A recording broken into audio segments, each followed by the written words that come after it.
Are you on the right track to supersize and grow your business? Sharon Horne-Ellstrom here, and our idiom, our expression today is one I'm pretty sure we've talked about before in the past, and it is on the right track. How do you know you're on the right track? How do you know you're doing the right things, going in the right direction, progressing along the path and the plan that you've set for yourself as you're supersizing and growing your business? There's several ways, and we'll talk about those in a minute, but what does this idiom mean? Where did it come from? And how can we use it to build and grow our business?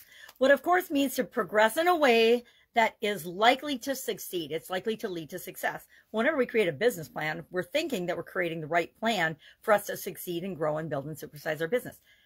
I would say that 100% of business plans are wrong when we first create them. I've created very few, and I shouldn't probably admit this, but it's true.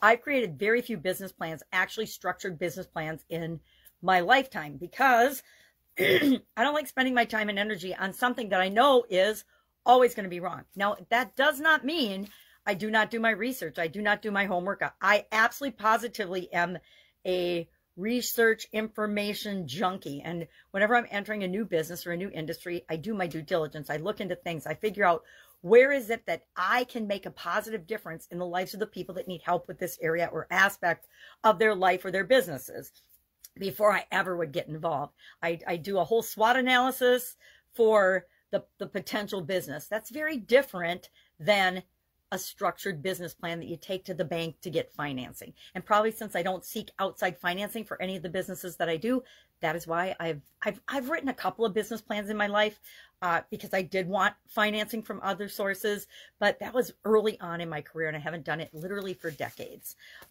So if you need help with a business plan, I am not the person to reach out to if you want that structured system. So on the right track, talking about tracks and on the right tracks, we know that it comes from a couple of different areas, but it's actually been around since the 15th century. Track was used to describe a pathway to something. If you follow a certain set of assumptions, if you follow the riding and the right track. If horses run in a track, people and races and the Olympics and things are run often on a track. Many sports are run on a track. So it's the path to success, right? Whoever runs around the track fastest wins the race in a lot of sports. So how do we look at this and how do we think about this with respect to our business? To me, I probably take a slightly different approach than some people do when it comes to measuring success and defining success in the different businesses I'm in, as well as the ones I work with. How do I know if I am on the right track? And here's the real rub of all this. On the right track is for you. The right track for me is going to be different than the right track for you and everybody else who builds and grows and supersizes their business. We can learn from other people. We can test and try and tweak different things that we learn, but we have to do the things that are right for us and the people that we serve, that feel right to us. I've actually been involved in businesses that were soul sucking to me. They were businesses that just broke my heart every day. And I finally had to come to the realization that this business is a great business for someone else to do and to help other people, but it's not right for me. It's why I would never be a shrink or a doctor, because I feel too bad for the people that I'm interacting with. And there were businesses that I got involved with throughout my career and throughout my lifetime of experience thus far that had that same impact on me. They broke my heart every day. People's stories and situations. I knew I could help them, and I did help, hundreds and hundreds and hundreds of people out of those situations. But with each one, it chipped away at me and my soul and how I felt about the world and about people. And so I actually chose to leave and exit those particular businesses. So how does it make you feel? How do I know I'm on the right track?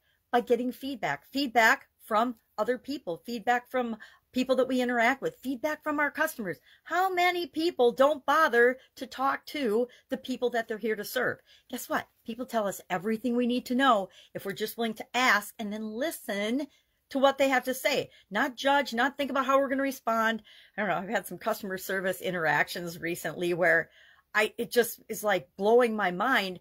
The lack of listening, the lack of wanting to serve your customers.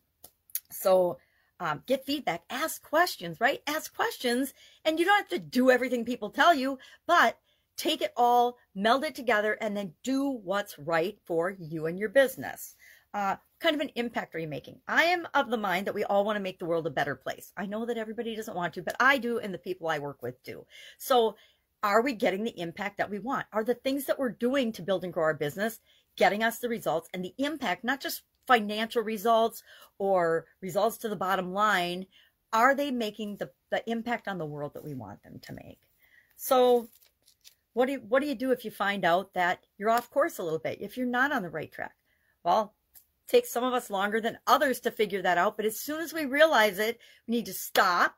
I like to think of the fire, how to put a fire out if you start on fire. Stop, drop, and roll. We stop, we drop what we're doing, or we just freeze, roll, and then figure out what we need to do once that fire's out to move us in the direction we want to go. And it's usually not that hard. We build it up in our mind that everything is so hard and we can't change everything. And once we get down a road, we have to stay on that road forever.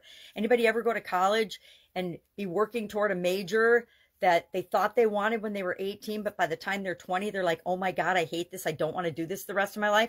And then they feel like, oh, I've already got 2.5 years into this program. I'm just going to finish it and then get a job in something else. It doesn't work out that well. As soon as we know we're on the wrong track, we want to stop and correct that and move in the direction that we want to go.